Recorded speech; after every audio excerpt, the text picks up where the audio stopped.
Hello coders, and welcome to How to Fix. In today's video, we'll be focusing on a new bug that you might find challenging to solve. So without further ado, let's dive into today's bug. Now, let's execute code 1 to generate the error and observe what happens. Here's the explanation and the solution to the problem. Please halt the video to go through the explanation. Let's now correct the code and take a look at the resulting outcome.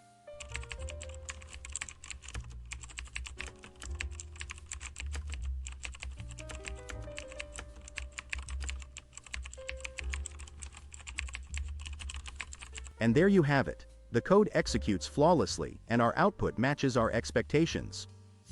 No more error. That concludes today's video. If you found this tutorial useful, be sure to give us a thumbs up and subscribe to our channel for more troubleshooting videos. Remember, stay inquisitive, keep learning, and happy debugging, folks.